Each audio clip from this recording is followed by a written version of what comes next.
I, 32M, come from a business family. Our dad started Medical Equipment Solutions 35 years ago from a small warehouse, and over the years it grew into one of the largest medical equipment suppliers in our state. Growing up, we weren't super rich but definitely comfortable. My elder brother Sam, 38M, and I were really close back then. He would always look out for me, help me with homework, and even taught me to drive. Sam joined the business right after college at 22. I was still in high school then. Dad was really proud of him because Sam had a natural talent for sales. He could convince anyone to buy anything. Dad would always tell me how Sam reminded him of himself when he was younger. I joined the business 5 years after Sam, at 23. Initially, I handled the operations side while Sam managed sales and client relationships. We made a great team. Sam would bring in the clients, and I would ensure smooth delivery and after-sales service.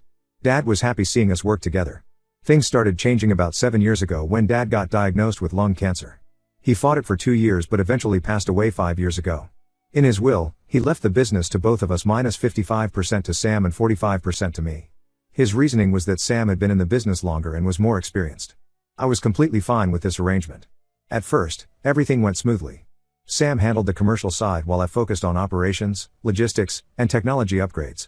We had different management styles. Sam preferred the traditional way of doing things while I wanted to modernize our processes.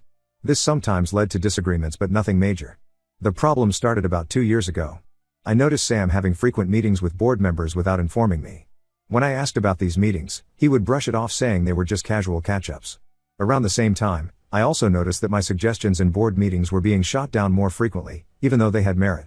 Things got suspicious when one of our longtime employees, Mike from accounts, came to me privately. He told me that Sam had asked him to adjust some numbers in my department's performance reports. Mike refused and Sam threatened to fire him. Mike had worked with Dad for 20 years and couldn't stand seeing the company being mismanaged, which is why he decided to tell me. I started digging deeper and discovered that Sam had been systematically undermining my work for over a year. He had been taking credit for my successful projects while blaming me for any failures. He had manipulated financial reports to make my departments look less profitable than they actually were. He even started spreading rumors among board members that I was too young and inexperienced to handle my responsibilities. When I confronted Sam in his office with proof, his response shocked me. He didn't even try to deny it. Instead, he said, "Look, little brother, you're just not cut out for this. Dad gave you way too much responsibility. The business would do better if I had complete control. Just sell me your shares and find something else to do." I couldn't believe what I was hearing. My own brother, who I had looked up to my entire life, was trying to push me out of our father's legacy. But I wasn't going down without a fight. While Sam was busy playing politics, I had spent countless nights studying business management and working on improving our company's processes. I gathered all the evidence, the doctored reports, emails where Sam took credit for my work, testimonies from employees he had threatened, and records of his secret meetings. Then I called for an emergency board meeting without telling Sam. In the meeting, I presented everything. The board members were shocked, especially Mr. Johnson and Mrs. Patel, who had been with the company since Dad started it. They couldn't believe that Sam would do this to his own brother. Sam tried to defend himself by saying that he was doing what was best for the company. But the evidence was overwhelming. After a month-long investigation, the board voted to remove him from his position. Since I had proof of financial manipulation, they decided to transfer his shares to me as compensation. When the decision was announced, Sam completely lost it. He started yelling and threatening everyone in the room. He even tried to physically attack me but was stopped by security. As they escorted him out, he kept shouting that I would regret this. My wife Lisa, 30F, has been incredibly supportive through all this. She actually never liked Sam much because she thought he was too controlling, but even she was shocked by how far he went. Sam's wife Rachel, 36F, came to our house several times, begging me to reconsider. She said Sam was just stressed and wasn't thinking straight. But this wasn't stress, this was a calculated betrayal that had been going on for months. Mom was devastated when she found out. She keeps trying to get us to reconcile, saying we're still brothers and family should stick together. Some relatives sided with Sam since he's the elder brother, saying I should have found a way to work things out. But most of them changed their tune after seeing the evidence. Sam has cut off all contact with me. He blocked me everywhere and has been telling everyone that I betrayed him and stole his share of the business. The past few months have been really tough, dealing with the business transition while also handling family drama. Sometimes I wonder if I could have handled things differently. Maybe there was a way to work things out without completely pushing Sam out. But then I remember how he had planned to do the exact same thing to me, and I know I made the right choice. Blood might be thicker than water, but trust once broken can never be fully repaired. Update 1: The past 2 weeks have been incredibly busy but productive. After taking complete control of the business, I've been working 12-hour days to understand every aspect of our operations. The most surprising thing is how much Sam had been holding us back with his outdated management style. One of the first things I did was promote Mike from accounts to head of finance. He's been incredibly helpful in uncovering the full extent of Sam's mismanagement. We discovered that Sam had been running the company like it was still a small family business, ignoring opportunities for modernization and expansion. Last week, we landed 3 major hospital contracts that Sam had been negotiating for over 2 years. Turns out, he never followed up properly with them because he was too busy with his political games. I personally went to meet these clients, and within a week, we had the contract signed. These deals alone will increase our revenue by 40% next year. But the biggest revelation came when several former employees started reaching out to me. Sarah, who used to be our marketing head, left 2 years ago because Sam took credit for her successful rebranding campaign. James from R&D quit because Sam refused to even look at his proposals for new product lines. Tom, our former operations manager, was forced to resign because he refused to manipulate reports about my department's performance. I've been reaching out to these people, and many of them have agreed to come back. Sarah is now our marketing director, and her first campaign has already brought in numerous inquiries. James is heading our new R&D department, and we're developing 2 new product lines that Sam had previously rejected. The most shocking discovery came yesterday when Mike and his team did a thorough audit of our accounts. They found that Sam had created several fake vendor accounts and had been transferring company funds into them for years. These weren't large amounts that would raise immediate red flags, just small regular transfers that added up to almost $300,000 over 5 years. When Mike showed me the proof, I felt physically sick. This wasn't just about pushing me out anymore. Sam had been stealing from the company for years. He had been stealing from Dad's legacy. The board suggested taking legal action, but I decided against it for Mom's sake. She's already heartbroken about our fallout, and I don't want to make it worse by getting Sam arrested. Lisa thinks I'm being too soft. She says Sam deserves to face consequences for his actions, and that by letting him get away with theft, I'm setting a bad precedent. She might be right, but I just can't bring myself to take legal action against my own brother, no matter what he did. The money is gone anyway, and the company is doing much better now. We've implemented strict financial controls and a new audit process. Every transaction now needs multiple approvals, and we have monthly audits instead of annual ones. What's interesting is how the family dynamics have shifted. Uncle Rick, who initially sided with Sam and called me an ungrateful little brother, called yesterday to apologize. He had heard about the embezzlement from one of the board members. Aunt Susan, who hasn't spoken to me since the board meeting, sent a long email saying she now understands why I did what I did. Mom is still struggling to accept everything. She came to my office today, crying about how she raised us better than this.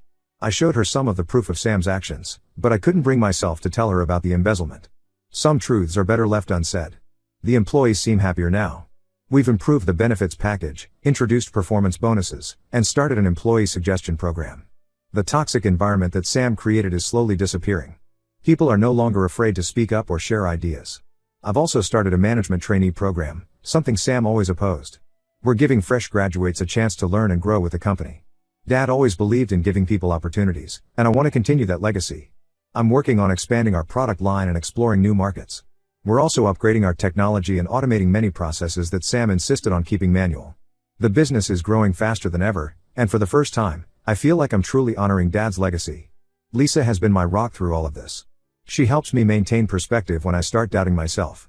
Sometimes I still can't believe how things turned out, but I know I made the right decision. The company is thriving, our employees are happy, and we're growing in ways that Sam never allowed. Update 2 yesterday was one of the strangest days of my life. I was having dinner with Lisa when our security system alerted us that someone was at the gate. When I checked the camera, I saw Sam standing there, looking nothing like his usual well-groomed self. He looked like he hadn't slept or shaved in days, wearing wrinkled clothes that seemed too big for him. At first, I considered not letting him in, but Lisa convinced me to at least hear what he had to say. The moment he walked into our living room, I could smell alcohol on him. He practically collapsed onto our couch and started rambling. Turns out, Sam had taken all his money, including what he had stolen from the company, and invested it in some cryptocurrency scheme. One of his old college friends had convinced him that this was a guaranteed way to multiply his money quickly. The friend promised returns of 300% within 3 months. Sam, desperate to prove he could be successful without the family business, fell for it. The scheme turned out to be a complete scam. Not only did Sam lose his initial investment, but he had also taken out loans using his house as collateral. He lost everything, all his savings, the house, even his car. But that wasn't even the worst part. Rachel had no idea about any of this until the bank sent a foreclosure notice. When she confronted Sam, he finally broke down and told her everything, including how he had been stealing from the company for years. She was disgusted, not just by the theft but by how he had tried to push me out of the business. That was the last straw for her.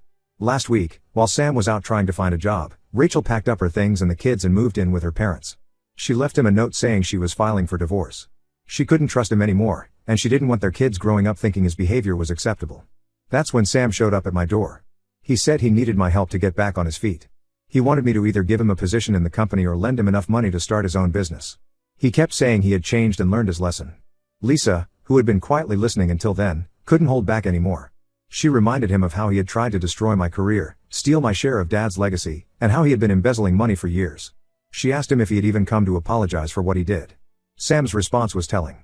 Instead of apologizing, he started talking about how he was still the elder brother and how I had an obligation to help him. He said Dad would be ashamed of me for letting my brother become homeless. That's when I'd heard enough. I told Sam that while I felt bad about his situation, I couldn't trust him anymore. The company was doing great now, and I couldn't risk bringing him back. As for lending him money, that was out of the question. He had already stolen enough from the company. He didn't take my refusal well. He started yelling about how I was heartless and ungrateful, how he had always looked out for me when we were younger. He said I was betraying the family by refusing to help him when he needed it most. I had to ask him to leave before things got ugly. Mom called me an hour later, crying. Sam had gone straight to her house and told her everything, making it sound like I was being cruel. She tried to convince me to help him, saying he was still my brother. I had to remind her about everything he had done. The next day, Rachel called me privately. She told me that Sam hadn't really changed at all. Even after losing everything, he was still trying to manipulate people. She revealed that she had caught him trying to take out loans in her name without her knowledge. That's why she left. She realized he would never change. I feel bad for Rachel and the kids, but I know I made the right decision. Someone who has betrayed you once will likely do it again. Sam had multiple chances to make things right, but he chose to play the victim instead of owning up to his mistakes. Update 3: A lot has changed in the past 3 months. The business has been doing exceptionally well. We've expanded into 2 new states and are in talks for our first international venture in Canada. The management trainee program I started has brought in some incredibly talented young people who are bringing fresh perspectives to the company. Sam tried to contact me several more times through different relatives.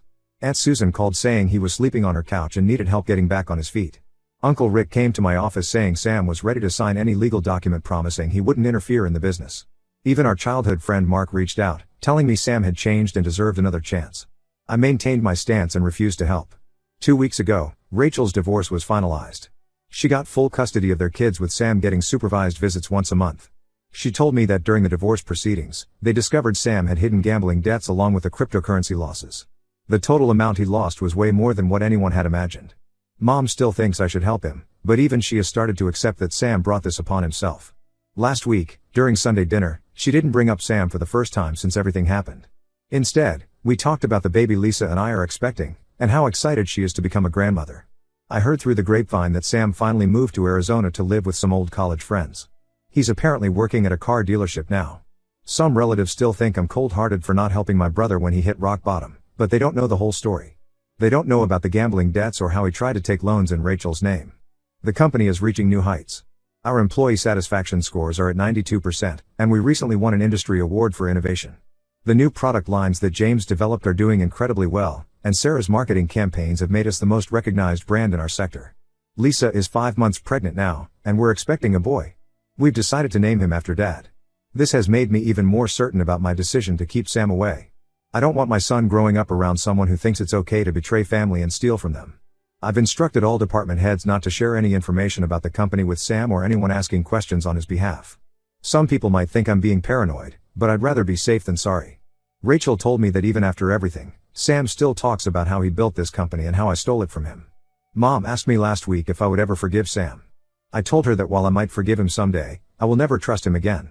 Some bridges, once burned, can't be rebuilt. I'm focused on building a better future for my family and creating the kind of legacy that Dad would have been proud of. The whole experience has taught me that sometimes the hardest decisions are the right ones. Blood might make you family, but trust and respect keep you family. I've stopped feeling guilty about cutting Sam out of my life. He made his choices, and now he has to live with the consequences. Life has become peaceful since I stopped engaging with Sam's drama. Lisa and I are excited about the baby, the business is thriving, and we're planning to build a new house next year. Sometimes walking away from toxic relationships, even if they're family, is the best thing you can do for yourself and your future.